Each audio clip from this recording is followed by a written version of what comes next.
Bueno, buenas tardes a todas y todos. Es para mí un gusto estar aquí esta tarde compartiendo algunas ideas sobre el trabajo de Joaquín Noval. Yo voy a exponerles sobre lo que pasó con el pensamiento indigenista durante el periodo de la contrarrevolución y el giro que da el Instituto Indigenista hacia el desarrollo de la comunidad. Básicamente a mí me interesó mucho los trabajos de Joaquín Noval cuando él empieza a hacer una crítica al trabajo del Instituto Indigenista, y realmente esto nos permite ver que hay como no había una forma de pensar indigenista, sino en mi opinión hay indigenismos, y estos indigenismos no solo atraviesan en el asunto antropológico, sino también en el arte, en la literatura y en otros ámbitos. Y realmente esto también contribuye a deconstruir la relación de las instituciones del Estado con respecto a los pueblos indígenas. Es decir, en algún momento, sobre todo en la actualidad, se habla de un instituto indigenista que imponía una agenda asimilacionista e integracionista avasalladora y que fue la culpable de un proceso de aculturación, pero realmente yo creo que lo que yo veo es que los alcances del indigenismo en Guatemala fueron bastante limitados, y el mismo Joaquín Noval lo dice, ¿no? Entonces, esto no es hacer una apología al Instituto Indigenista, sino tratar de hilar más fino en sus objetivos y en los alcances que pudo haber tenido, depende del apoyo o el olvido que tuvo por parte de las instituciones centrales del Estado. Como ustedes habrán escuchado ya en la ponencia inaugural de Gaby Escobar Urrutia, el Instituto Indigenista cambia de dirección en el 54 con la caída de Arbenz y el ingreso de Castillo Armas. Entonces, básicamente, pues Noval se ve obligado a retirarse, bueno, no retira porque realmente él es apresado unos meses después, y después de la salida forzosa de Noval del Instituto Indigenista, el gobierno de Castillo formó una comisión investigadora para evaluar si el instituto debería seguir funcionando o no. Dado que el dictamen que se emitió en septiembre del 54 fue favorable al instituto, pues este continuó sus labores de ahí en adelante, pero ya bajo la dirección del antropólogo indígena Juan de Dios Rosales, quien de alguna manera le imprimió un giro hacia el desarrollo de la comunidad. En 1955 se reestructura este instituto y se presenta en su reglamento una ampliación de los objetivos que tenía originalmente cuando se fundó en agosto del año 45. En una de sus partes dice que sus objetivos era incorporar al indígena a la cultura nacional, conservando sus propios valores autóctonos, cierre de comillas. Y en las atribuciones del asesor docente que aparecen en el mismo reglamento se lee que éste debía asesorar al instituto en los planes de aculturación indígena. Estaba claro pues que la cultura de los indígenas era merecedora de estudio antropológico y que algunos de los rasgos deberían conservarse, de acuerdo con este enfoque, ¿no? Como por ejemplo los textiles, mientras que otros deberían cambiar, pero que era el instituto la entidad más indicada para decir cómo iba a hacerse este cambio. Lo que es importante subrayar aquí es que, aunque hubo un nuevo plan de trabajo para el instituto que lo empuja más hacia la antropología aplicada, en realidad no puede hablarse de una ruptura radical de la línea indigenista entre el gobierno de la revolución y de la contrarrevolución. Según algunos autores, sobre todo el trabajo de Olga Pérez, que trabaja en esta parte. Al menos de forma teórica, los sectores de la derecha durante el gobierno de Castillo Armas siguieron insistiendo en las políticas de asimilación. Hay que recordar que en el plan de Tegucigalpa, versión del programa de gobierno del Movimiento de Liberación Nacional, el MLN, se indicaba que los indígenas tenían, comillas, un preferente derecho a la protección de las autoridades públicas para suplir la deficiencia de su desarrollo físico e intelectual, y que debían ser propósito de todos los gobiernos desarrollar políticas tendientes a la completa integración de aquellos en los respectivos medios nacionales. Ahora, ¿cuál era el pensamiento de Noval en torno a la aplicación del conocimiento antropológico en estos planes de desarrollo nacionales? A mediados del 58 él escribió un artículo bien interesante que muchos de ustedes han de conocer, y los que no, pues es una invitación a que lo lean, Las ciencias sociales ante el problema indígena, en el cual él reflexiona acerca de los fracasos de la labor indigenista y en donde señala el divorcio entre la producción de conocimiento antropológico sobre la sociedad indígena y su aplicación en la realidad. Y dice, ese conocimiento, decía, no está siendo utilizado para ayudar a formular una política social y económica, ni para realizarla. No está sirviendo para determinar de manera científica los problemas de la población indígena, ni está contribuyendo a resolverlos oportuna y adecuadamente. Nogal se quejaba bastante del enfoque aquilosado también del Instituto de Antropología e Historia, el IDAE, que tenía sobre la cultura. Indicaba que esta institución no está representando ninguna de las disciplinas que estudian a las sociedades indígenas del presente, y su sección de etnología no está organizada como un centro de estudio, sino simplemente como una sala de exposiciones.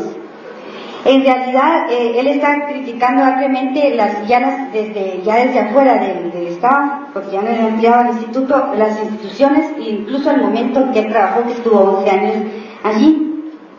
Noval indicaba que a pesar de que proporcionalmente en México el porcentaje de indígenas era menor al de Guatemala, obviamente con respecto a la población total, el Estado mexicano sí le asignaba al Instituto Indigenista fondos para que pudiera trabajar, e incluso asignaba a egresados de la ENA, de la Escuela Nacional de Antropología, investigadores.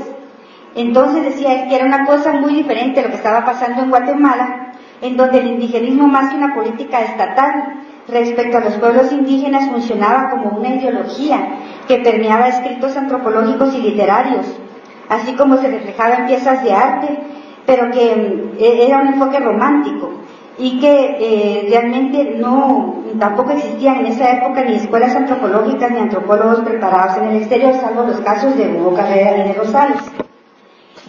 En realidad, él está criticando que en los dos gobiernos revolucionarios realmente no hubo un plan o una estrategia seria del Estado por hacer cambios reales en la forma de vida y sobre todo el sistema económico de los indígenas.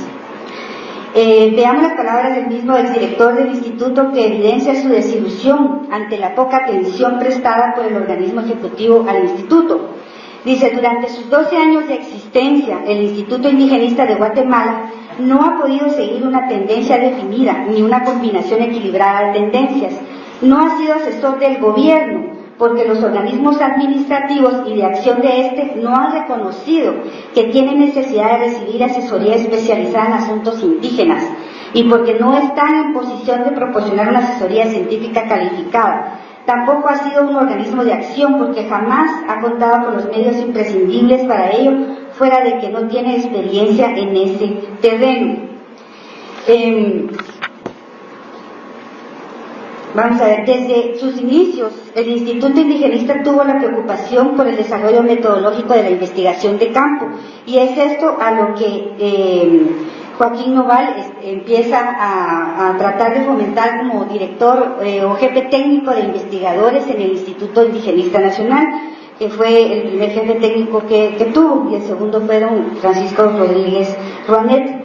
A lo que él está reaccionando en realidad es al giro que toma el instituto, entre otras cosas, cuando empieza a incentivar los planes de mejoramiento integral de las comunidades indígenas, y que se formula este plan en 1957. Y este plan estaba pensado para ser aplicado en 10 comunidades, tomando a Tactic, Alta Verapaz, como un proyecto piloto. Este sería en realidad el primer plan de intervención directa del Instituto Indigenista en la vida de una comunidad indígena. Según el Instituto Indigenista, el espíritu del plan era buscar una fórmula más efectiva y práctica que pueda resolver los distintos problemas que confrontan las comunidades indígenas del país, y aprovechar las experiencias que de él se obtengan para extender esa misma acción a otras regiones. O sea, básicamente ese era el experimento que se pretendía hacer con Tactic, y de hecho sí se comenzaron a hacer algunas actividades. Y el indigenista explicaba que había escogido Taquic por una serie de razones, bueno, en cuanto a la densidad demográfica, ser un municipio que tenía la mayoría de hablantes en idioma maya y otros objetivos, ¿no? Para ese entonces, Noval, como sabemos, ya no trabajaba en el instituto y sus comentarios iban en el sentido de que si bien el instituto tenía casi 12 años ya de trabajo de campo, no debía convertirse en ejecutor de programas sociales, ¿verdad? No debía ser realmente el impulsor de esos proyectos de desarrollo, sino ser un ente de asesoría antropológica.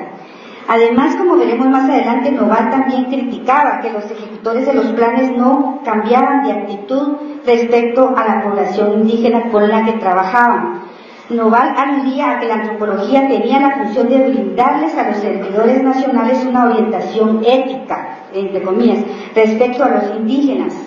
Y él observaba con preocupación que estos planes podrían llevar a un desarrollo equivocado y que en cambio los indígenas tenían el derecho de autodeterminación, ya con esa palabra, aspecto que me parece a mí muy visionario, ya que es algo que se retoma décadas después y aún hoy es lo que se está discutiendo.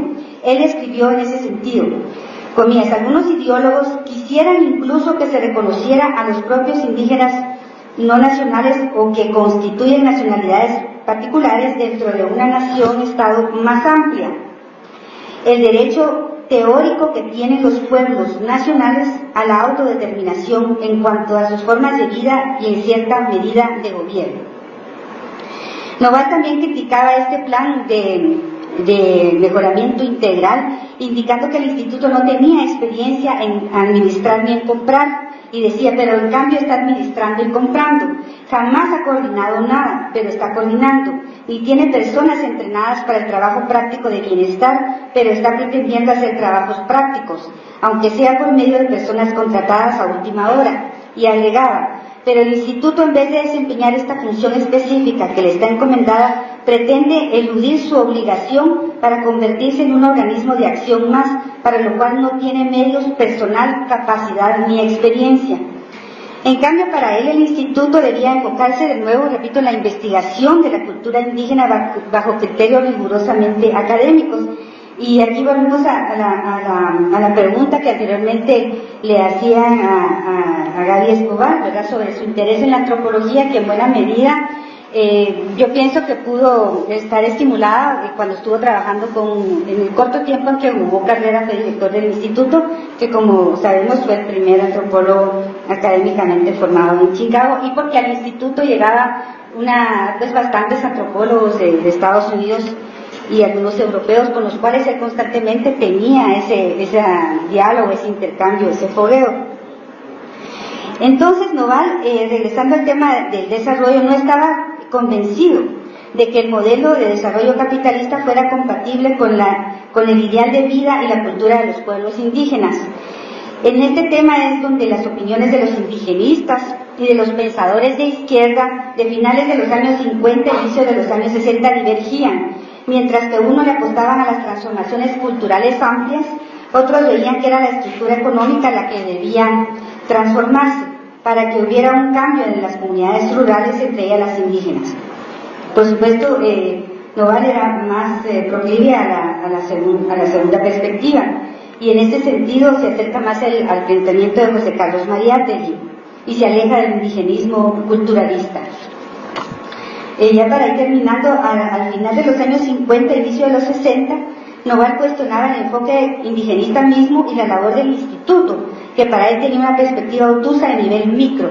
En otras palabras, según su opinión, la institución llamada a resolver el llamado problema indígena, entre comillas, en Guatemala, había nacido en medio de una polémica acerca de la posibilidad real de lograr la integración de los indígenas y del uso político que se le daba a la retórica construida alrededor de ese ideario. La frase, comienza, incorporar a los grupos indígenas a la cultura nacional, está resultando ambigua como bandera de cualquier institución, máxima si es tan pobre como la del Instituto Indigenista, escribió Noval. Estas y otras opiniones reflejan entonces que el indigenismo realmente no era un solo frente, sino estaba dividido en sus posturas. Y realmente era una mezcla, para mí bastante imprecisa, entre la preocupación por el atraso tecnológico de los indígenas y también y una suerte de fascinación romántica por su cultura, sobre todo sus aspectos exteriores artísticos. Al final de cuentas, la preocupación externada por Noval sobre el plan de mejoramiento integral no reflejaba otra cosa que un giro fundamental que se estaba dando en las políticas indigenistas latinoamericanas, no solo de Guatemala, las cuales comienzan a replantear el desarrollo de las comunidades bajo las líneas y las recomendaciones de la Comisión Económica para América Latina y el Caribe, la CEPAL, y de la Alianza para el Progreso, perspectiva que dominó de 1955 hasta la década de 1970, como muchos recordarán. En una segunda fase, el indigenismo de integración cambió el énfasis al desarrollo comunitario bajo estas recomendaciones cepalinas. El periodo de 55 a 75 podría caracterizarse por el predominio de las acciones encaminadas a promover el desarrollo de las comunidades indígenas mediante la introducción de innovaciones técnicas en el orden productivo, de servicios, etc. Concretamente, la postura de Noval era que los cambios que se tenían que dar en las comunidades indígenas eran a nivel material, como el aumento de los ingresos, de la tecnología, con la finalidad de aumentar el bienestar social de los indígenas, así como su estado de salud. En varias ocasiones, Noval subrayó en sus escritos innumerables problemas del mundo indígena, empezando por tres que de alguna manera ya han sido mencionados: la escasez de tierras, el bajo salario agrícola y la baja productividad de la tierra de los pueblos indígenas. Noval intuía que a la larga los cambios materiales y tecnológicos que se pudieran introducir iban a producir transformaciones en otras áreas de la cultura, pero que había una diferencia fundamental entre él y los que él comienza a llamar a partir de ese momento sus escritos como trabajadores prácticos del bienestar social. Y esta era la diferencia, dice él. La diferencia fundamental estriba en que no percibo el cambio por el cambio ni la ladinización per se, sino la simple inducción de cambios, acaso ligeros aunque progresivos, que tiendan a elevar el nivel de bienestar de los indígenas y provoquen en ellos una respuesta en consonancia con las necesidades económicas de toda la nación. Entonces, lo que Noval estaba cuestionando realmente era también que quienes llegaban a esas comunidades a implementar proyectos de desarrollo, sobre todo cambios en las escuelas, en la habitación, en las viviendas, enfermería, realmente no solo estaban, digamos, imponiendo estos cambios, sino que estaban haciéndoles ver a los indígenas que sus costumbres y su manera de pensar y su religión eran equivocadas, ¿verdad? Eso es lo que él critica. Dice, algunas personas, trabajadores del bienestar, no se preocupan tanto de los aspectos materiales cuanto de cambiar en los indígenas las creencias y prácticas religiosas, las relaciones familiares y otros rasgos que consideran, comillas, inmorales o, comillas, promiscuos. En sustitución de una moral que juzgan defectuosa, pretenden introducir su propia moral, que consideran superior desde el punto de vista etnocéntrico, pero su actividad se basa en una premisa fundamentalmente incorrecta, pues suponen implícitamente que la moral del indígena es un rasgo independiente del resto de su vida. Entonces esto es interesante, que él dice, bueno, se pueden empezar a introducir cambios en lo que pueda parecer solo como los aspectos puramente materiales, pero a la larga todo está integrado. La cultura indígena es un todo integral, no se puede ver solo algún aspecto sin cambiar lo demás. Y luego, por supuesto, está criticando la falta de respeto de algunos trabajadores del bienestar social cuando llegaban a las comunidades. Solo para ir terminando, les leo una cita. Las tendencias etnocéntricas del trabajador del bienestar social son captadas por la población afectada y provocan resistencias que frenan el desarrollo del trabajo cuando no lo anulan totalmente. La falta de aprecio hacia las culturas y las personas indígenas hace incurrir al trabajador en esfuerzos inútiles y a veces lo coloca en una posición de ingenuo o lo exhibe como persona mal entrenada. Bueno, ya por último, él escribe mucho sobre esta crítica a los trabajadores de lo que él llama del bienestar social, y para diferenciarlo del trabajo antropológico per se. Y él empieza a proponer ya en el 60, 61 hasta el 63, escribe de que debe haber un margen para que, aunque no lo dice específicamente con estas palabras, para que los indígenas, dentro de un marco de autonomía cultural, que es una idea que también toma Richard Adams, puedan proponer algunas vías para su propio desarrollo. Él dice, el principio de la autonomía cultural podría ser especialmente útil a los gobiernos que están empeñados en desarrollar amplios planes de mejoramiento en sus poblaciones indígenas. Y pues este tema él lo va articulando con el de la autodeterminación de lo que llaman las culturas indígenas, ¿verdad? En esa época no se hablaba de grupos étnicos con la frecuencia que se está ahora, mucho menos de pueblos indígenas. Él dice de la cultura indígena. Bueno, yo por acá lo dejaría. Bueno, espero haber tratado de abordar un poco sobre el pensamiento y las críticas de Joaquín Oval hacia el desarrollismo comunitario. Y pues para no quitar el tiempo a los compañeros, pues les cedo la palabra. Gracias.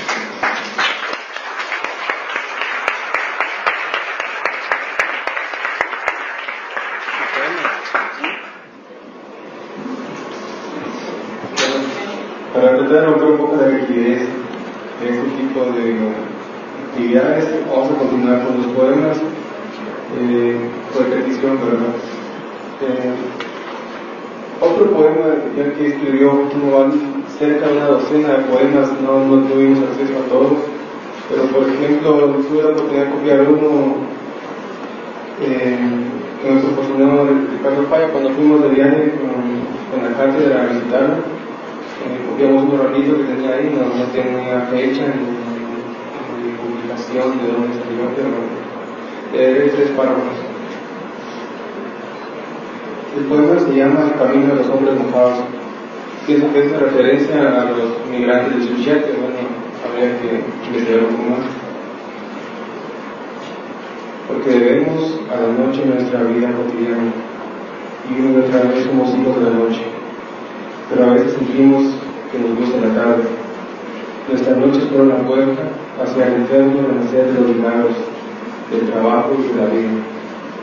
Ahora estamos repletos de viejas susurradas, de voces tiernas y precisas, de milpas y amor de multitudes. Los amaneceres se inauguran con los últimos pasos futuros, arrancan la carga de las palmas, entibian un hilo entre las zarzas y hacen sentir por vez primera en la jornada una infinita fatiga de los huesos.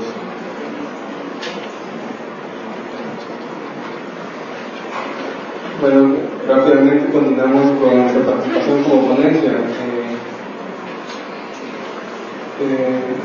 Alejandro y yo hemos preparado temas sobre Joaquín Oval y su relación con los estudiantes.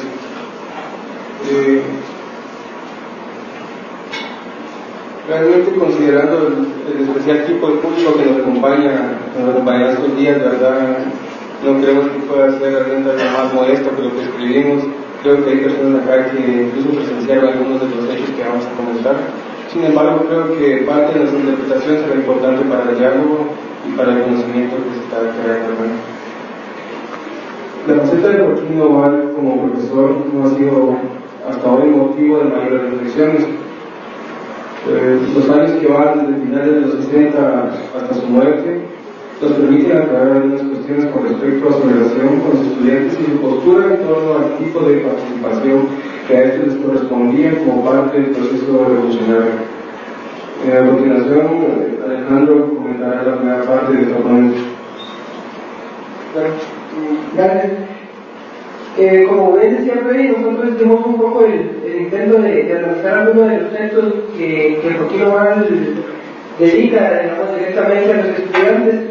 Yo hice el intento de análisis de la carta a la sociedad cultural que escribe Julio Juárez, que yo entendía es una sociedad cultural de estudiantes de la Facultad de Derecho. Esta carta fue dada de forma privada a los estudiantes en el año 1970. Lo de cuestión de que es una carta privada, digamos, tiene un sentido especial porque en esta carta Joaquín Oval dice muchas cosas que probablemente si fueran publicadas en un libro o en una revista quizás no lo hubiera hecho de la misma forma. Entonces hay como un poco de franqueza porque es directamente a los estudiantes, entonces leerla es bastante especial. Entonces en esta carta se mezclan varias de las facetas de lo que Joaquín Oval fue. ya que se identifican claramente las ideas del materialismo histórico con las cuales rebaten los planteamientos de los autores, a los que acusan de tener la hegemonía en la enseñanza de las ciencias sociales. Los autores que está criticando son el doctor Guzmán Bocler, el licenciado Julio Juan y el doctor Jean-Luc Ferrer, que escriben el artículo de las clases sociales y la lucha de clases en Guatemala. En el documento Joaquín Ovalle hace 10 críticas puntuales y a la actitud también de los autores, que a mi parecer no son solo críticas académicas, sino también pasan por elementos también de carácter personal. Más adelante voy a ir explicando cuáles son algunas de estas cuestiones. En todos sus documentos dirigidos a los estudiantes, Noval hace un llamado a ser críticos con aquellos profesores que los llevan a pensar de determinada forma, a leer más, porque no solo los profesores le están diciendo la ciencia, bueno, que los profesores le están diciendo qué es la ciencia social en Guatemala. Entonces, esta invitación la reitera bastante en los textos Joaquín Noval, de que sean críticos con los profesores, que sean críticos con lo que les están diciendo y que no únicamente vean o crean a ojos cerrados lo que los profesores les están diciendo en la cátedra, digamos. Entonces, los estudiantes también como perciben o tienen la necesidad de conocer por qué es que se está dando estos debates entre Bocler y Noval, y es por eso que le piden que realice esta carta. En la carta a Julio Juárez, a la sociedad cultural, Noval hace una acusación importante que nos deja ver que la disputa de Bocler y Ferrer iba más allá de lo académico, y dice, y cito lo que dice Noval: cuando el doctor Carlos Guzmán Bocler obtuvo su grado de licenciatura, la universidad le otorgó uno de los más altos premios que confiere sus graduados, por una tesis que es un caso perfectamente tipificado de plagio. Esto para mí, digamos, es una cuestión que va más allá, digamos, traspasa lo académico, digamos, porque una acusación así, en un espacio, digamos, académico, como le decía, si hubiera sido publicado en una revista o en un libro, hubiera sido una cuestión que hubiera causado mucho revuelo, digamos, dentro de las ciencias sociales, porque una acusación de plagio en el mundo académico va directamente a destruir a la persona. Entonces, esto lo toma, digamos, como dentro de este carácter privado de la carta. A lo largo de toda la carta aparece esa actitud de querer que el estudiantado tenga actitud crítica frente a los planteamientos sociológicos de Bocler y de Ferrer, como dicen lo siguiente, y cito: temo que ustedes no hayan tenido la precaución de aplicarle el criterio de la verdad a la tesis política central de los autores, es decir, que no hayan tratado de pensarla en los términos de la práctica política. Aquí no va a dejar claro que para él la neutralidad y la objetividad de las ciencias sociales están muy lejos de existir, ya que la producción intelectual y académica de toda persona va siempre con un fin político motivado por su contexto o sus intereses personales. Es por esto que Noval busca desempeñar la mirada de los estudiantes haciendo la crítica a la forma en que se enseñan las ciencias sociales en Guatemala, algo que persiste hasta la fecha. Vemos lo actual de esta carta, porque el punto medular de esta disputa es la academia vinculada a la práctica política, y la cooptación de estudiantes hacia ciertas orientaciones sigue estando muy vigente, digamos. El análisis que Noval hace al texto está enfocado principalmente al análisis de la clase que hacen los autores anteriormente mencionados, ya que estos ven la división de clase en función de la contradicción indígena-raíz, y Noval rebate esto, ya que no se puede homogeneizar al sujeto indígena como una sola clase, sino que a lo interno tiene sus propias dinámicas de diferenciación. Igualmente sucede con el ADI. Noval cita a Bocler y dice: en la afirmación de otro de sus puntos de partida, dicen que evitan cometer el error de concebir a las sociedades como entes sociales cuya dinámica interna es determinada por factores exclusivamente internos. A lo que Noval responde: la visión colonialista de los autores es anticipatoria y unilateral, porque si bien es posible que el capital monopolista se incline a restablecer el sistema colonial, todavía no lo ha logrado, y puede ocurrir que en vez de ello se estrelle contra la revolución. Respecto a su análisis de clases que hace los autores, Noval cita a Ferrer, quien dice que las clases sociales existen con base en 4 criterios: 1. La apropiación de los medios de producción; 2. El antagonismo; 3. La conciencia de clase dominante; y 4. La ideología la ideología. Por lo tanto, las relaciones indígenas y ladinos constituyen una relación de clase. Noval responde haciendo un análisis mucho más vivo de la situación de clase en Guatemala, que a mi parecer es un análisis bastante profundo para el nivel de debate que se estaba dando, ya que no es para nada reduccionista, sino que va al fondo en donde operan las ideas y se hegemonizan. Y dice, hablando al margen del idiotismo político, ojalá hubiera ya una conciencia de clase en los sectores más explotados y oprimidos del país, pero no la hay. Lo que existe son dos formas de acción de la ideología de los grupos que dominan la sociedad y ejercen el poder del Estado. Noval ve la teoría de Bokeh y Herbert una poca congruencia con la realidad, ya que, como dicen, los grupos de la clase dominante se mantienen en el poder a costa de una pérdida de poder centralizado por parte de su Estado.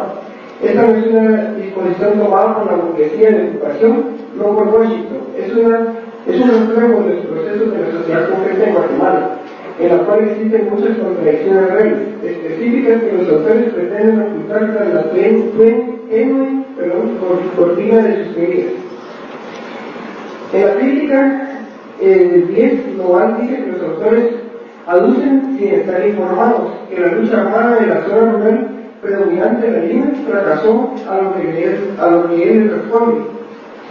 Algunos de los grupos revolucionarios armados basados en las tierras de Capaneca abandonaron el territorio. No hay en ello ningún fracaso. En la zona rural predominante de la Lima, sin embargo, su argumento también es crítico con la propia organización revolucionaria y dice: este fue un revés sufrido por algunos grupos armados que libraban una lucha mucho más publicitaria que organizada. Se apoyaban demasiado en campesinos ricos y acomodados. Vemos entonces la capacidad de Noval de hacer críticas también a las acciones revolucionarias, las cuales también él a su vez defendía. Se descarta al final del documento dice que el movimiento revolucionario ha tenido que afrontar problemas internos como de estrategia, táctica y métodos de trabajo, y acusa que estos problemas han sido agudizados por infiltrados como el licenciado Francisco Amado Granados, que encabezó un grupo de provocadores franquistas y que algunos descubrieron que tenía ciertas vinculaciones con la CIA. Entonces, Noval en este sentido acusa a que ser igual que Amado, solo que en diferente situación. Entonces, dice que el grupo del doctor Herbert se posicionaba de la enseñanza de la sociología en Guatemala y desde ahí mantenía la continuidad de la labor de diversionismo ideológico y provocación política que tanto ha ayudado a provocar la división de las fuerzas políticas. Los llama diversionistas ideológicos. En el nivel ideológico han sembrado confusión en el país, pero no trabajan solos en ese nivel, también trabajan políticamente con el método de contrainsurgencia. Ahora, bueno, te dejo el espacio a la frente. Gracias.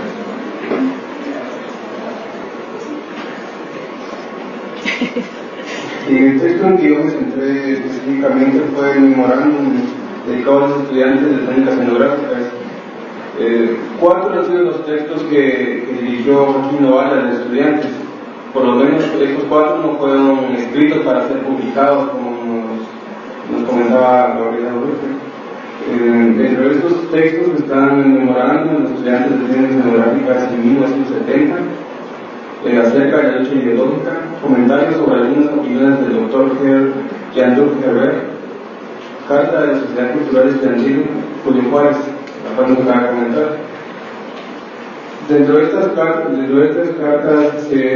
al tratar de hacer esta lectura que hicimos, se puede ver un poco las relaciones que hay entre los estudiantes, entre el profesor, entre la influencia, y sobre todo, creo que estas características que acabo de mencionar son externas, superficiales. Internas puedo ver un proceso de lucha política, que uno va a llamar lucha ideológica, que es parte de los procesos revolucionarios que hay en el país, pero que se están manifestando también a nivel universitario. Cuando realizaremos un primer acercamiento a la labor de docente en la Universidad de San Carlos, en relación con los estudiantes, a través de algunas de las preocupaciones que se reiteran en el escrito durante dicho periodo. Este periodo que vamos a tomar, el último que nos acaban de aclarar, que es de 70 al 76, en el momento de su muerte, ha sido justificado por un momento de expresión literaria, en palabras de Necha Adams. Esto es evidente la cantidad de escritos que van dirigidos no solo a los estudiantes, sino también, como mencionábamos, poesía, en la cual se plasma realmente el pensamiento revolucionario de Joaquín Noval, que de alguna forma en los textos no aparece de alguna forma tan violenta como aparece en la literatura. Y Joaquín Noval, como profesor, estuvo en los 50 y 60 trabajando con las trabajadoras de servicio social en el IX y en la USAC, en Quetzaltenango. Esta fue una primera fase como profesor. Ya nos comentaba Claudia, de verdad, esta importante fase, ahora lo entendí un poco mejor, cómo incluso se puede relacionar con este libro de Richard Adams, el manual de antropología aplicada, cuando ve cómo la influencia del culturalismo y la antropología revolucionaria que está planteando se puede de una forma congeniar para hacer una crítica a lo que realmente estaba planteando y la base de la que ellos se forman. En un segundo periodo vemos que ya se pasa directamente a dar clases aquí en la Universidad de San Carlos, que es un periodo transicional hasta el año 1970, cuando directamente esto hay que poner poca atención, hay un especial interés en las clases que se dan en la universidad, en humanidades principalmente, pero también tiene mucha relación con otros edificios aquí en la universidad, aparte de humanidades, con la Facultad de Medicina, de Derecho, Economía, la Escuela de Ciencias Políticas. En realidad hay una relación muy interesante entre los estudiantes y Joaquín Noval. Realmente él se acerca a ellos y los estudiantes le tienen confianza, lo buscan, incluso cuando sucede esta segunda propuesta de Herbert y Boxer, más étnica, lo califica él. Los estudiantes pareciera que están incitando al debate también, que están invitando, enviándole cartas, preguntándole cuestiones sobre, principalmente lo dicen así, ¿qué opinas sobre estas palabras de Herbert? ¿Está de acuerdo? ¿Está en contra? Técnicamente, él menciona en la carta a los estudiantes de medicina que los estudiantes están provocando parte de este mismo debate. Segundo, aparte de la consideración que tienen los estudiantes que hicimos en unas conversaciones que tuvimos y en los mismos textos se puede hacer un poco relevante, que la comunicación era muy activa. Trataré de terminar con 3 puntos que me parecen muy importantes al respecto. Creo que en este tipo de cartas, esta comunicación, esta participación y este tipo de docencia que se da entre los estudiantes, se pueden relevar 3 puntos importantes. El primero es esta inquietud de la crítica que se le hace a Joaquín Noval con respecto a su formación con la antropología norteamericana. Ella viene diciendo que el trabajo de campo es la única base formal para poder hablar de la realidad, en contraposición a Herbert y Bockler, que hace un análisis histórico, el análisis histórico que hace su interpretación es la única base que tiene para hablar. Luego, segundo, con esta misma crítica, defiende la posición marxista de las clases sociales que él evidencia en la pequeña comunidad, en contraposición al etnicismo que menciona él de sus contrincantes. En el tercer punto, vemos cómo trata de evitar que los estudiantes se dividan. Esto me parece muy interesante y queda como pregunta, no lo pude ahondar demasiado, porque no tenemos suficiente información al respecto. La posición de Joaquín Noval dentro del PGT, activo dentro de la rama radical y luego como docente en la universidad, pareciera que tiene una gran influencia con respecto a por qué tanto interés al tratar de atacar estas posturas, que los trata de divisionistas. Hay una gran división, no solo dentro de la dirigencia del PGT, sino también el fracaso que hubo en Oriente del país, y luego él menciona que hay otra división también entre los estudiantes con esas posturas ideológicas que él menciona, y creo que sí son ideológicas en el sentido de que este debate no es académico, sino que es una forma también de defender la unidad bajo el PGT y una forma de unificar según su propia tesis el movimiento insurgente.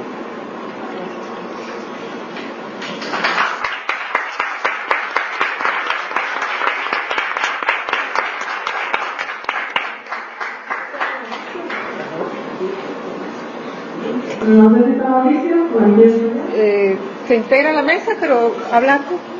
Okay. Buenas tardes, mi nombre es Ana Quiñones, soy estudiante de la Universidad de Valle. Y pues como decía Isabel, el año pasado empezamos a trabajar con la cátedra continua y una de mis catedráticas de la Cátedra Colón pues nos incitó a varias a formar parte, ¿verdad? Y como parte de la cátedra, pues empezamos a leer sobre Joaquín Gabán, ¿verdad? Que realmente en mi segundo año de antropología no tenía la idea de quién era Joaquín Gabán. Y pues uno de los primeros textos con los que me encontré fue el de Richard, de Joaquín Gabán como indigenista, antropólogo revolucionario. Entonces, más adelante pues vamos a ver qué importancia tiene este libro de Richard con el artículo que yo decidí tomar, ¿verdad? Y estudiar un poco, que es Guatemala y el ritmo de su indio. Ahí está. Y bueno, solo para contextualizar un poco, al principio cuando me dieron el artículo no tenía fecha, no se sabía la fecha, entonces buscando en el libro de Joaquín Gabán como indigenista antropólogo y revolucionario, ahí está la fecha, en un pie de página encontré la fecha y encontré que Richard pues hace unos comentarios sobre este artículo, y el artículo, me imagino que fue uno de los primeros que publicó, que fue en 1954. Y está. Bueno, para empezar un poco, ¿verdad? Sobre el trabajo de Joaquín Gabán, empecé conociéndolo, ¿verdad? Leyendo sobre él, pues conociendo un poco su trabajo en el Instituto de Indigencia Nacional, ¿verdad? Que se fundó en 1944. Él fue director interno, director permanente, y pues continuó con el trabajo indigenista de Antonio Gobaz, ¿verdad? Que nos estaba contando Claudia.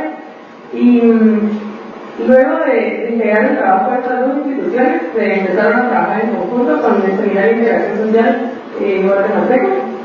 Y acá, hablando un poco sobre el artículo, como a grandes rasgos, cuando yo lo leí, me pareció bien raro porque sobre lo que yo había leído de Joaquín Gabán, había varias partes que el artículo no concordaba con la ideología que él manejaba. Entonces, pues yo había leído sobre él y al leerlo, como que un toque en mi mente y algo no me hizo clic. Entonces, pues, les quería compartir algunas de las cosas que me llamaron la atención y también algunas de las cosas que para mí no, como que desde las cosas que yo siento y verdad. Él empezó a hacer una descripción geográfica de Guatemala, siempre con la polarización, ¿verdad?, de la lengua indígena, cómo se empieza a polarizar incluso desde lo geográfico, ¿verdad? Define Guatemala en tres poblaciones: el área urbana, el área rural y el área étnica indígena. Y pues siempre se trata mucho de que los guatemaltecos son una serie de sociedades distintas, aunque relacionadas, ¿verdad? Siempre existe como esta división entre la lengua y la indígena, pero siempre hay unas características muy pequeñas que lo unen, ¿verdad? Entonces, el ver a Guatemala como un país que integra dos sociedades diferentes es algo muy complejo, y varios lo mencionaban antes de que, no recuerdo si fue Claudia que lo mencionó, de que al ladino no se le puede comparar con el indígena ni viceversa, ¿verdad?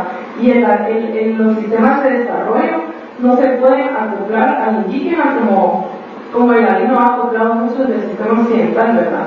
Entonces, este era uno de los temas que siempre resaltaban. Y esa frase justa que está el último fue algo que a mí me chocó, que fue de las primeras cosas que no concordaban, que dice: el ritmo de inicio simboliza un atraso para el país. Entonces, con respecto a estas cosas, ahí vamos a ver más adelante sobre cómo todo esto va agarrando sentido al ir estudiando otros textos de él, pero durante el texto se van a ir dando cuenta que hay como pequeñas lagunas que quedan como inconclusas. Aparte que el artículo yo lo tomé, bueno, la versión que tenía en la revista la cátedra era tomada sobre la revista América, y esa versión estaba incompleta, y pues también por eso no se puede llegar a concluir completamente sobre el artículo, pero con un intercambio. Luego aquí sigue con la comparación económica de los sistemas económicos de la línea indígena, ¿verdad? En las regiones del altiplano se desarrolla la economía indígena y la cuenta como producción, distribución y consumo de la mercancía. Y pues los dos sistemas económicos están el nacional o regional y el internacional, ¿verdad? Por un lado, el primero pues el sistema indígena y el segundo el sistema ladino. Siempre también pues, lo dividimos mucho con las clases sociales, ¿verdad? La indígena como la clase baja y el ladino como la clase alta, pero ahí sí que pues, la clase alta sin poder subsistir sin la clase baja, ¿verdad? Sin la mano de obra, sin la materia. Hablo un poco sobre los trabajos indígenas, que principalmente son las aguerías, textilería o agricultura y derivados de agricultura, ¿verdad? Y pues que la mayoría de los agricultores indígenas no son dueños de sus tierras porque trabajan para terratenientes explotadores. El artículo del, pues, como dije, ¿verdad? Fue publicado en el 54, acababa de la reforma agraria, entonces Joaquín Noval retoma bastante esto, ¿verdad? Se cresta 900. Y siempre hace énfasis sobre la necesidad que tiene el indígena sobre ser propietario de sus tierras para poder desarrollar en su sistema económico. Y él hace hincapié o retoma la reforma agraria para definir los tres tipos de propietarios que existían y pues que se dieron también a partir del decreto 900, ¿verdad? Creo que aquí todos sabemos que la idea del decreto 900 sobre la reforma agraria pues era desmonopolizar las tierras, ¿verdad? La tenencia de tierras y repartirlas entre agricultores, mozos y campesinos. Entonces, los tres tipos de propietarios que Joaquín plantea son las fincas multifamiliares, los minifundios y las fincas familiares. Entonces, a grandes rasgos, pues las multifamiliares son terratenientes, ¿no? Dedicadas a la explotación de tierras y pues se caracterizan por propietarios de la clase alta y que a los trabajadores no se les da un salario y no se les da una atención y pues esto realmente no es algo viable para el indígena, ¿verdad? Luego los minifundios, que son pequeñas propiedades de tierra, que en el decreto 900 pues, se propician estos, los minifundios, pero realmente estos tampoco son como una solución para el indígena, porque por la capacidad geográfica de un minifundio, que es muy pequeño, no logran sustento a la familia campesina. Luego vienen las fincas familiares, que pues, son parcelas un poco más grandes, que sí logran dar la subsistencia de la familia campesina, y pues esto se pone como una solución en proceso, ¿no? Pero bueno, estos son como los tipos de propietarios que retoman aquí. Y a ver si hasta ahí se queda el artículo. El artículo más que todo es bien comparativo entre la ladino y indígena, tanto el sistema económico como cultural y también de la población y la geografía. Pero más que todo yo creo que es bien importante centrarse en el sistema económico, y varios lo decían, que pues Joaquín lo mencionaba bastante, gracias, que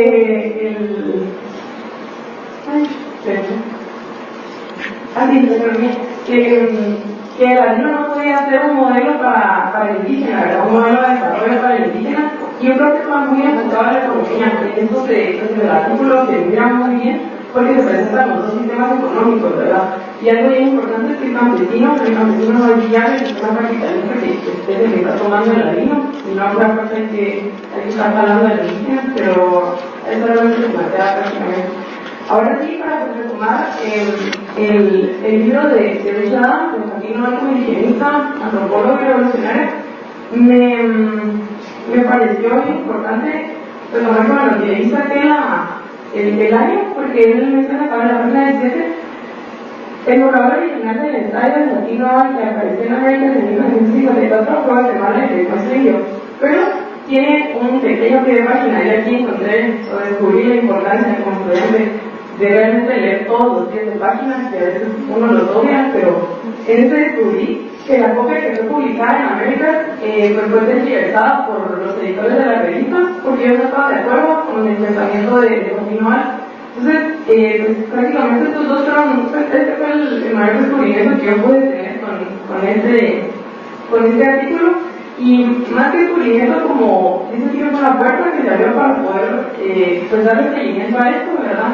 Tanto al artículo como para encontrar el estilo original, porque Richard Adams dice que existe una copia para que la gente no le abrí, pero pues vaya a leer y escribe página. Dice, una cosa que permanece aún indica que los editores mayores no compartían su visión y cambiaron mucho el ensayo en una forma que les pareció más apropiada.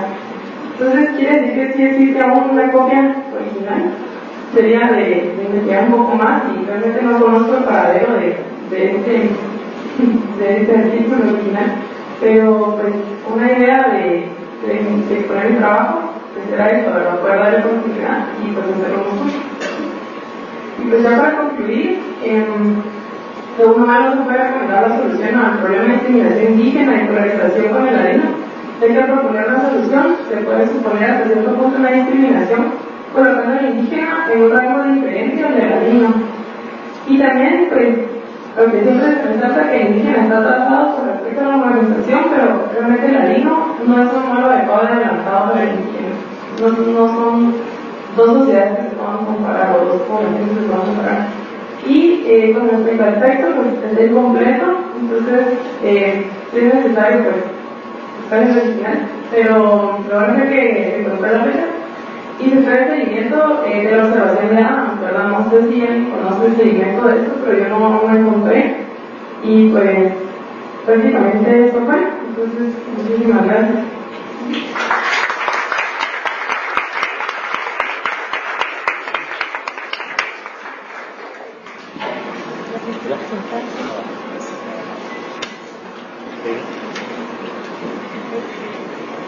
Bien, buenas tardes.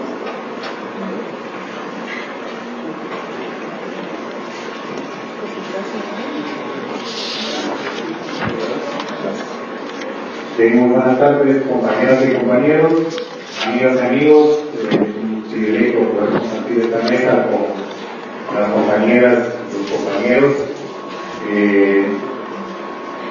Gracias por la posibilidad de poder estar acá en esta cátedra Joaquín Noval y sobre todo pues una felicitación, un abrazo muy fuerte al comité organizador, empezando de parte de la Escuela de Historia, del Instituto de Investigaciones y del Seminario Permanente, a la compañera Nieves Isabel Rodas y a los compañeros y compañeras, colegas del Seminario Permanente de Teoría Crítica. Pues quisiera conversar con ustedes, más que una ponencia, realmente hacer una conversación acerca del texto resumen etnográfico de Guatemala de Joaquín Noval, que, como utilizando una palabra de Isabel, es de esas joyitas que uno puede encontrarse escondiditas, esos tesoritos como textos importantísimos, no solamente para esta temática, sino para el debate, que también a nosotros los historiadores constituye un debate historiográfico en cómo, desde el punto de vista académico, pero también de la praxis revolucionaria, se han construido categorías y se ha desarrollado toda una serie de textos, construido conocimiento, sobre todo en esta famosa dicotomía indígena-ladino. En ese sentido, el texto resumen etnográfico de Guatemala es un libro que sale publicado en 1961 y luego hay una segunda edición que es la que pues converso con ustedes acá, de 1972, que tiene dos impresiones. Y en esta segunda impresión es cuando Joaquín Noval indica de manera muy autocrítica que únicamente sugiere que se lea la segunda impresión debido a que la crítica fuerte que él hace es la parte medular del texto. Es decir, que él sugiere que primero se lea su autocrítica. Y esto es muy interesante porque Joaquín Noval siempre fue un crítico no solamente, digamos, de la sociedad guatemalteca, sino que también un crítico de su propia obra. La autocrítica que aparece sobre todo en la introducción y en la respuesta que le da al doctor Humberto Flores Alvarado, que critica su texto en un libro de 1968 que se llama La Estructura Social Guatemalteca, Joaquín Noval entra en un debate directo con el doctor Flores Alvarado, pero sin demeritar la autocrítica. Quisiera hacer una pequeña introducción de los elementos centrales del texto. En primer lugar, es un texto con influencia culturalista. Es importante que señalemos que en la primera página, incluso antes del título, dice redactado con base principalmente en materiales de ideas de Robert Redfield y Saul Tax para el capítulo 2, que es lo referente a las comunidades indígenas, y de Richard Adams para los capítulos 3 y 4, que es lo referente al grupo latino. Es decir, Noval es muy claro. Dice, este texto está basado en 3 autores. Para la cuestión indígena, Robert Redfield y Saul Tax, y para la cuestión latina, Richard Adams. Y hace una crítica de la elaboración de conocimiento escrito sobre las comunidades latinas, y dice que es extremadamente pobre. Es decir, para Joaquín Noval, cuando escribe esto, casi no hay nada escrito sobre los ladinos, y dice que es un tema que la antropología y la sociología necesita abordar. Y en lo que respecta a las comunidades indígenas, es muy claro decir que su trabajo etnográfico, su propio trabajo etnográfico, le ha servido como referente, pero que sin las bases de Redfield y de Saul Tax, no podría haber escrito el resumen etnográfico. Pero un elemento importante en el texto es que ya aparece en categoría del materialismo histórico. Cuando se lee cuidadosamente el texto, como decía la compañera, si somos lectores finos, digamos, de este tipo de textos, vamos viendo esos atisbos del materialismo histórico. Y vamos viendo solo esa influencia, no solamente de la praxis revolucionaria de Joaquín Noval, sino que también ya el manejo integrador dentro de elementos culturalistas, dentro de elementos de la descripción etnográfica, de categorías materialistas históricas, categorías marxistas. A mi juicio, estamos ante un trabajo que es articulador entre la etnografía, sobre todo, como mencionaba, de los textos de Redfield, Tax, Adams y del propio Noval, la inferencia, la crítica social revolucionaria y un atisbo de categorías marxistas. Pero insisto, también aparece la autocrítica. En ese sentido, las bases metodológicas que utiliza Joaquín Noval le colocan en 2 puntos importantes dentro del texto. Primero, hablar de las comunidades indígenas y darle importancia a lo que él llama, por ejemplo, las etapas del indianismo. Para Joaquín Noval existen 2 problemas fundamentales dentro de esas etapas del indianismo. ¿A qué le denominamos indígenas puros o muy indígenas? ¿Y a qué se le denomina proceso de la divinización? Y es ahí, por ejemplo, cuando entra Richard Adams como un referente teórico, conceptual y etnográfico para este trabajo de Noval. En ese sentido, Joaquín Noval insiste en que no existen estudios intensivos de ladino en Guatemala. Y entonces, ¿cómo se aborda la cuestión ladina? Joaquín Noval se hace una pregunta a sí mismo: ¿cómo voy a abordar esto?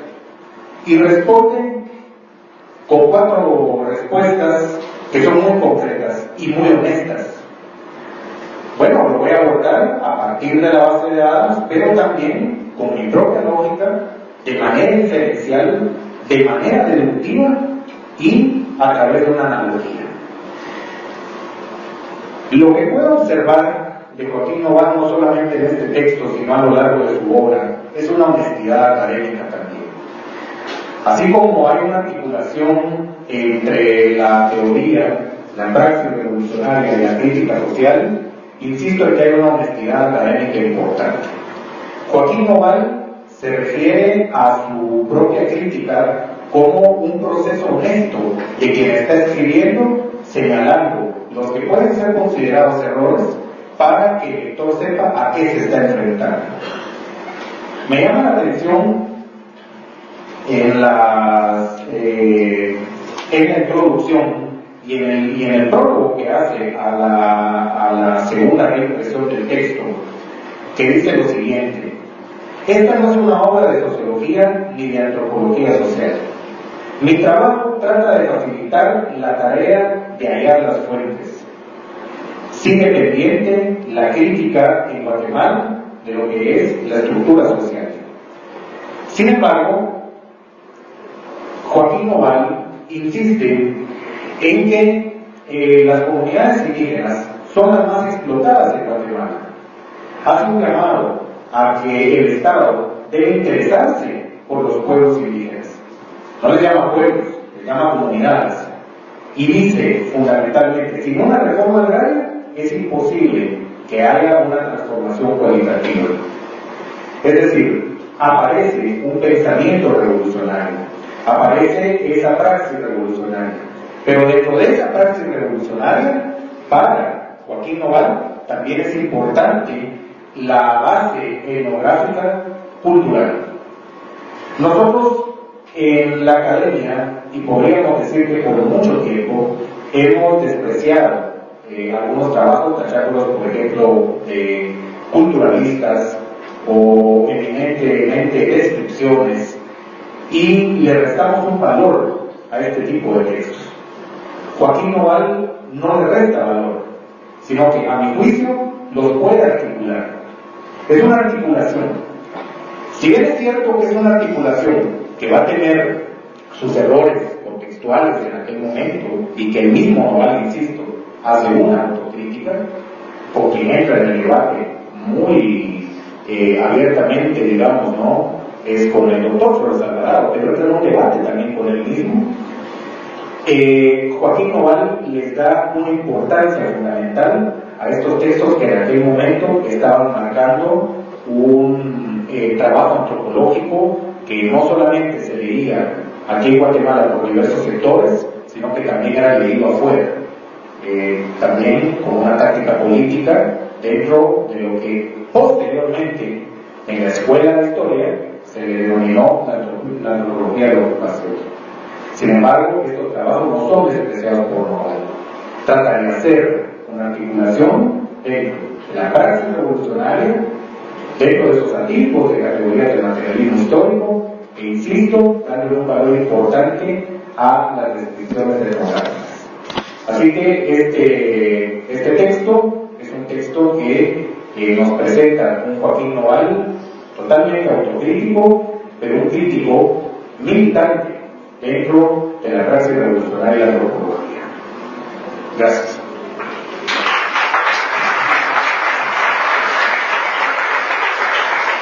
Muchas gracias a Claudia, a Freddy, Alejandro, Sara y Mauricio. Con estas 4 ponencias creo que entramos ya en materia con lo que Gabriela Escobar nos expuso. Creo que la parte central de Gabriela, que es muy orientadora, es distinguir estos 3 periodos de producción, ¿no? Y de participación como investigador, como político y como militante de Joaquín Noval.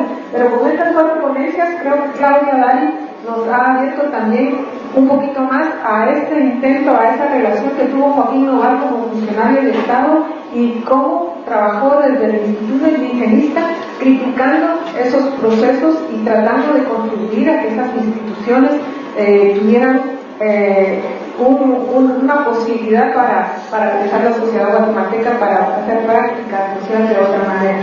Por su parte, creo que Freddy y Alejandro contribuyeron no solo leyéndonos estos extractos de la poesía que Ana nos precisamente sacó a colación en su comentario a Gabriel, pero también en esa relación como docencia, ¿no? Creo que esa parte, y creo que cuando visitamos a Ricardo Falla en Santa María de Jesús, nos decía la formación de cuadros, ¿no? Como una práctica social que era no solo formar estudiantes, sino la práctica de cuadros. La formación de cuadros creo que era un concepto importante operativo en la época en que también se vivió aquí en el ambiente universitario, Y creo que son ese tipo de prácticas que tenemos que ir comprendiendo porque son las que en alguna medida se reproducen en estos espacios, pero sin esa discusión de fondo que había en esa época sobre el devenir de la sociedad guatemalteca. Sara también nos aportó un tema interesantísimo, ¿no? No solo la crítica, sino la palabra cuando decían la censura, sí, la censura de los textos, ¿no? Creo que es un descubrimiento y un apunte muy interesante de lo que Sara nos comunicó hoy de su lectura del texto del mismo de Joaquín Noval. Y finalmente, pues los comentarios de Mauricio con respecto a este texto que se leyó en la Universidad de San Carlos y pues hablando con un colega investigador, Edgar Vallier, en la época me decía, es que ese era el único texto que leímos de Joaquín Noval, no conocíamos otros textos. Entonces, cabalmente, los estudiantes conocían de él tenía una mirada más de su influencia culturalista, a pesar de, como nos dice Mauricio, pues ya introduce ahí otra posibilidad de lectura de las diferencias sociales en Guatemala. Pero esos fueron los textos que circularon dentro del ambiente de formación universitaria. Entonces, no sé si ustedes también quieren agregar, hay muchas más personas que estuvieron participando este año en este círculo de lectura de Joaquín Noval, que habíamos preparado también una serie de reseñas por aquello de las temblores de que nadie presentara ponencias. No sé si quieren también agregar algo, alguna idea que les parezca importante para orientar también la lectura que todos podemos hacer de los textos que están ahí, comenzar a constituir esa literatura, esa obra antropológica de Guatemala. Entonces, les doy el espacio para que formulen comentarios, preguntas a los ponentes, observaciones.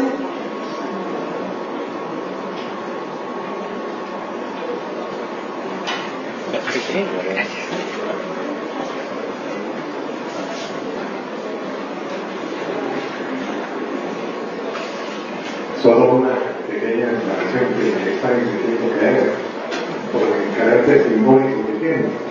Es en relación al poema El camino de los otros mojados.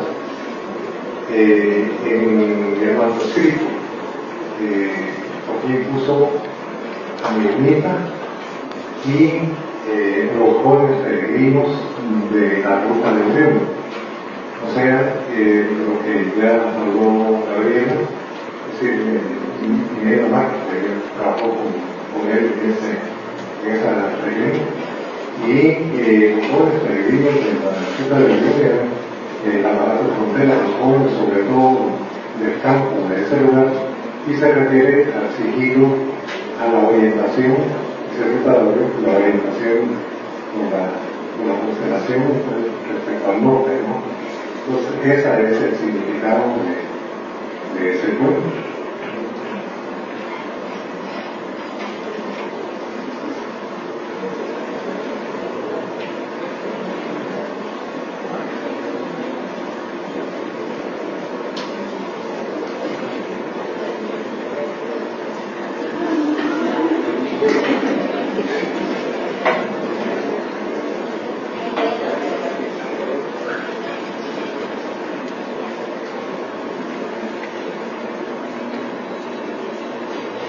Sí, buenas tardes.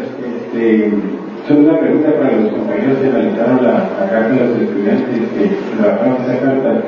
No sé si en el contexto pueden ustedes detallar un poco, ustedes tienen referencia a ese ambiente activo que había en parte de comunicación con los estudiantes. ¿Podrían ustedes más o menos contextualizar si los estudiantes también eran parte de una organización política en aquel momento? Esa sería la pregunta concreta. Y tal vez para Claudia, pues solo terminar con ¿cómo ves tú que esa perspectiva de Noval sobre el desarrollo de la comunidad tendría cierta actividad y vigencia hoy, digamos, ¿verdad? En este contexto de la Guatemala actual? Sí, bueno, mi pregunta también va por esa línea, que es por la carta de los estudiantes. Me surge la duda si estos jóvenes también, bueno, en primera instancia, ¿por qué le pidieron a él? O sea, habían otros investigadores, habían otros profesionales, creo yo, entonces precisamente ¿por qué lo buscan a él? Y la otra es, partiendo de que él mismo les incita a cuestionar a los profesionales, a ellos y los estudiantes también cuestionaron a Noval, sus mismos planteamientos al respecto del ver y todos los demás académicos.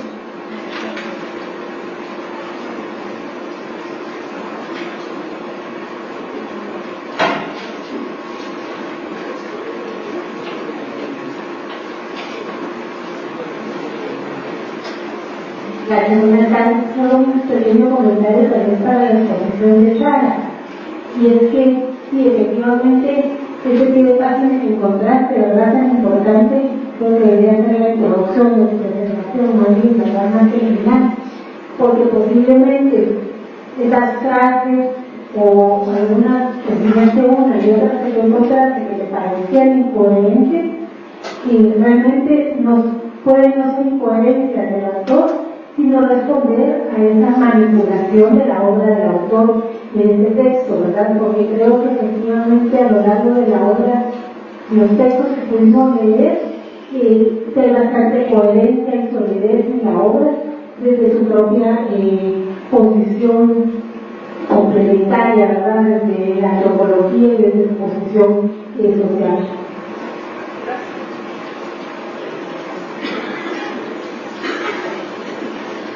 No sé si en estas tres empiezan, no hay alguien más.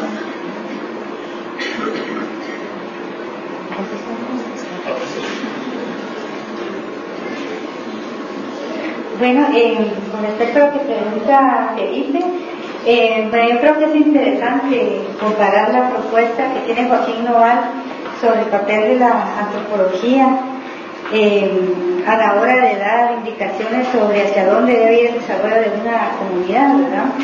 Porque, bueno, en la actualidad se habla de una antropología de colaborativa, o sea, acompañar procesos con las comunidades. Todavía falta bastante que hilar sobre cómo es esa colaboración, ¿verdad? Pero sí, lo que él básicamente decía, y es como el aprendizaje, es que realmente es una gran responsabilidad histórica la que tienen los antropólogos a la hora de dar indicaciones sobre el futuro de una comunidad, ¿verdad? Y claro que también él hacía recomendaciones no solo a la antropología, sino a las personas de trabajo social, ¿verdad? Como sabemos, él fue profesor de la Escuela de Trabajo Social de IX y luego pasó aquí a la universidad, porque en algún momento hasta las entretenciones, hasta el manejo de tiempo libre estaba comenzando a ser definido por este plan de mejoramiento integral de las comunidades, ¿no?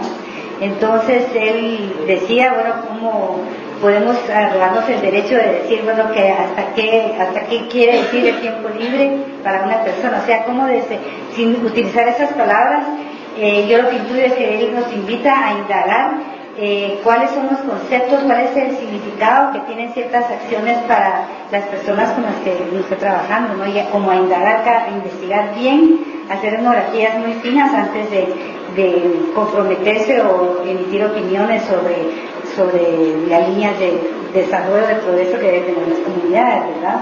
Les voy a leer un último pedacito donde él habla sobre esto del tiempo libre, ¿no?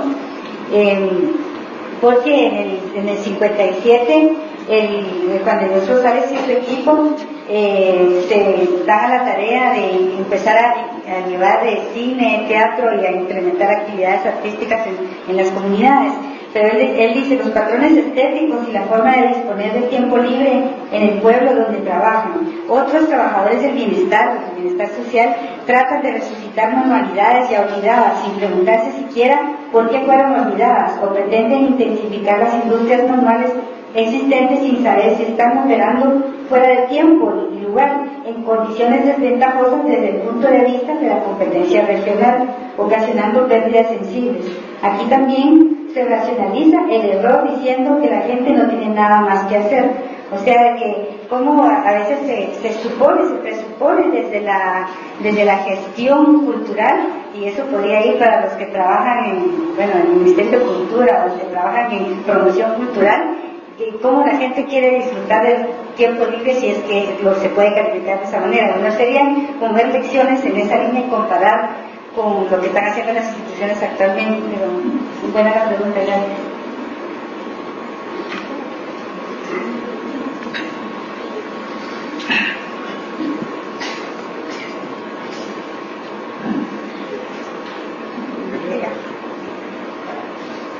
Sí, para responder tres preguntas formuladas con respecto a la ponencia.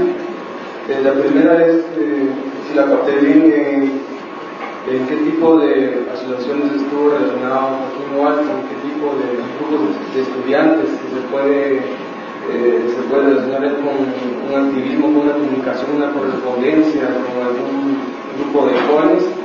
Pues encontramos en una tesis que se hizo sobre Joaquín Noval en 1990 del Torres Ramos, 99.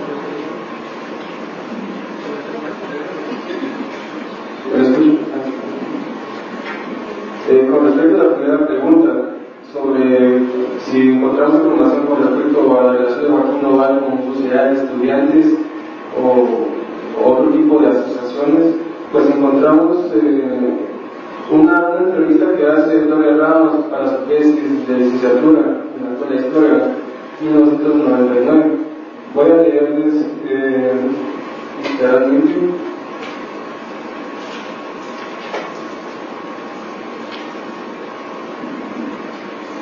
Bien, según una entrevista que hace Gloria Ramos al licenciado Elia Calderón de Tipos, dice: dirigía el Círculo de Estudios, que era un grupo de discusión intelectual que virtualmente alimentaba la formación del partido de tendencia izquierdista denominado PRO. No tengo más información al respecto sobre este partido PRO o dónde estaba este Círculo de Estudios, ¿verdad? Pareciera inferir que estaba en la Escuela de Trabajo Social, la primera que estaba durante los 60, como profesor allí. Pero la Escuela de Trabajo Social, el IX, antes de pasarse aquí a la universidad. Segundo, las dos preguntas además muy interesantes. ¿Por qué buscar a Joaquín Noval? No sé, no sabría decirles por qué. Había más personalidades, no pudimos inferir, por ejemplo, la relación que tenía si tuvo relación con Pedro Martínez, que era también esa figura polémica, ¿verdad?, de los debates. Pero hubo mucha vinculación. Es más, como mencionaba, parecía que los estudiantes estuvieran citando este debate, lo buscaban, le preguntaban, lo cuestionaban, lo invitaban.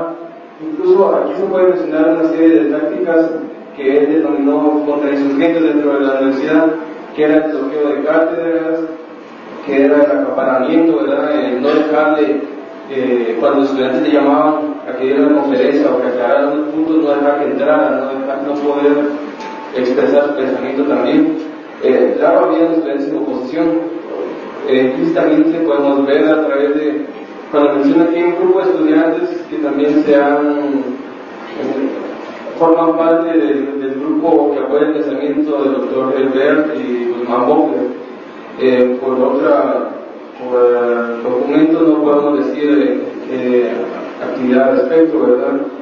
Voy a decir interesante también buscar si existen cartas que invitaran a Guzmán Bokler o a Helbert y cómo se expresa ese tipo de relación. Como decía, estas cartas que van dirigidas, que son 4, es una revista transcrita, no son para ser publicadas. Más parecía que tiene mucho que ver con el propósito que tenía Joaquín Noval para evitar la edición dentro de la universidad de los jóvenes universitarios. No podría decir realmente, esto queda como pregunta también, si su objetivo era formar cuadros con los estudiantes. Más parecía que lo da varios puntos al respecto de cuál era su motivación con los estudiantes. Una era sobre, como eran profesionales, esto lo vi comentando a los trabajadores sociales, su incidencia que iban a tener en el campo. Entonces era formar esa capacidad crítica, no era un ser crítico, tener un pensamiento crítico, no era una actitud de ser crítico, sino tener esa capacidad crítica, no solo, y esto lo aplica bien, y esto es muy cierto sobre su autocrítica, dice ser crítico ante los profesores, ante los catedráticos, ante temer a ese catedrático único. Menciona que el catedrático único deja un grupo de lecturas que a él le interesa, el tipo de tareas que el estudiante se ejerce allí, y no deja que otro profesor que tenga un pensamiento distinto pueda tener injerencia en la formación del estudiante.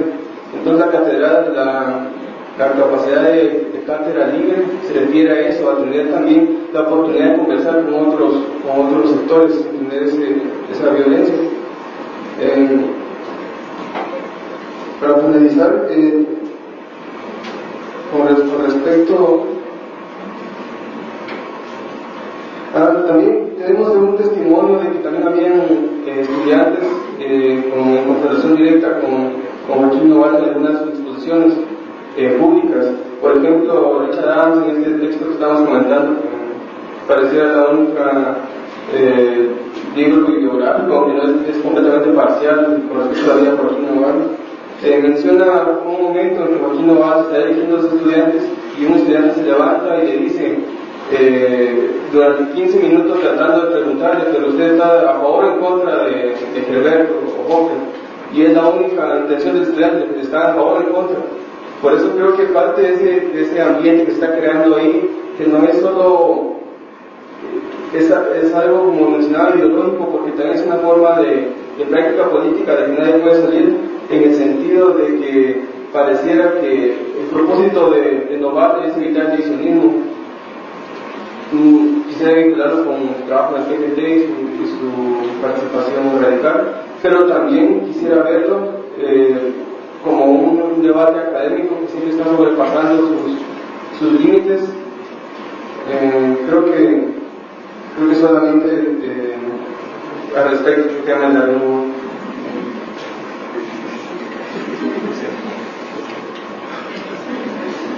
Puedo agregar algo sobre ese punto que se estaba diciendo, era que en los debates entre Joaquín Noval y otros profesores y los estudiantes era también una invitación a hacer el trabajo de campo y cuando se afirmaba algo, tratar de tener una base empírica, bastantes datos de terreno para atreverse a hacer una afirmación y no solo repetir ciertos paradigmas teóricos. Eso es lo que él decía, que había que recoger información de campo antes de atreverse a afirmar algo, ¿verdad? Porque realmente a él a veces lo criticaban otros profesores porque no tenía el título académico, porque no tenía todo ese trasfondo background teórico. Aunque sí había leído mucho, conocía mucho de que él se había autoformado, y le decían que era muy detallista, ¿verdad? Y lo criticaban por eso, pero a eso que le llaman detallismo era toda la recogida de trabajo de campo que tenía. ¿Alguna otra pregunta, comentario?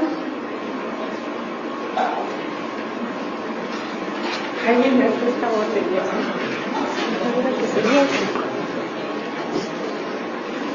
Ahí están saliendo.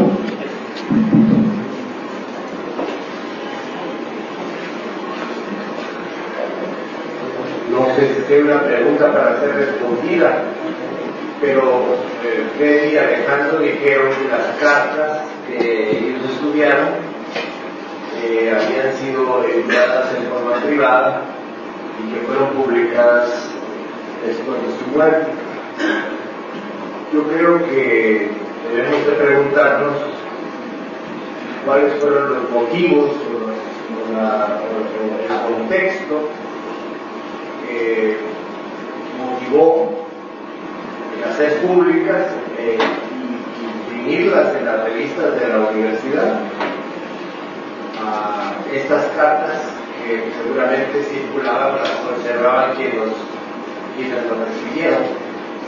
¿Cuál es el contexto o de polémica o de reafirmación de posturas? Yo creo que hay un interés, digamos, que nos agrupa en este esfuerzo por comprender mejor el pensamiento y el contexto de este autor.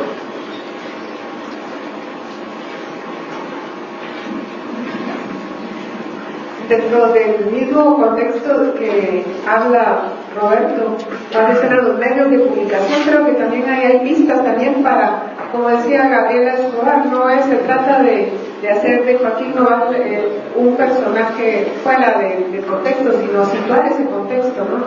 Entonces, ¿cuáles eran las revistas que estaban publicando? ¿Quién publicaba en cada revista? Joaquín Noval publicó en la revista de la Facultad de Ciencias Jurídicas, en la Facultad de Ciencias Económicas, en el Boletín Americanista, en la revista del Instituto de Revista Nacional. Esas eran las 4 revistas.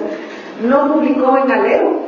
Entonces ahí ya mira uno un poquito cómo se distribuían los campos de fuerza dentro de la producción de ideas de la Universidad de San Carlos, ¿no? Y ahorita con el reciente fallecimiento de Roberto Díaz Castillo, uno ve también otro grupo, ¿no? Otro grupo ahí que emerge, uno que no vivió ese contexto trata de entender qué son esas agrupaciones, qué genealogías, quién aprendió de quién, ¿verdad? Porque en las obituarios que se le hicieron a Piqui Díaz, pues sale ahí todo quiénes eran los profesores, quiénes eran parte de este grupo, Zacherty, o sea, no menciona para nada a Joaquín Noval, eso me llama mucho la atención, y después de haber leído su trabajo y todo las ideas que transmite, pues se pregunta uno por qué no forma parte, digamos, de esos grupos universitarios de esa generación, ¿no? Entonces, sí, hay todavía muchas cosas que entender, ¿no? Y que forman parte no solo de la Universidad Nacional, sino de lo que se traslada también a las universidades privadas, ¿no? Tratar de ver cuál es este complejo institucional dentro del que nos estamos moviendo. Porque finalmente después, si regreso a estas ideas de cuál es el espacio laboral que tenemos, cuáles son los espacios de formación que tenemos en Guatemala, nos damos cuenta que todos hemos circulado por los posibles espacios donde podemos trabajar, ¿verdad? Flaxo, Avanzo, Universidad de San Carlos, Universidad de Andina, Universidad del Valle, pues todos circulamos, pues son instituciones diferentes, pero al final los que paramos dando clases, los que paramos haciendo intentos de investigación, somos los mismos y somos los que de alguna manera estamos moviéndonos en este ambiente, ¿no? Entonces sí, creo importante, interesante esta preguntarse, ¿verdad? ¿Por qué sí publicó en esto? ¿Por qué no lo menciona un grupo? O sea, ¿dónde están las alianzas que finalmente se asocian con estrategias políticas, con estrategias también de ocupación de espacios, de relaciones laborales, ¿verdad? Para todavía completar, digamos, un poquito más ese tipo de preguntas que podemos hacer alrededor de cómo participa uno en estos espacios de producción.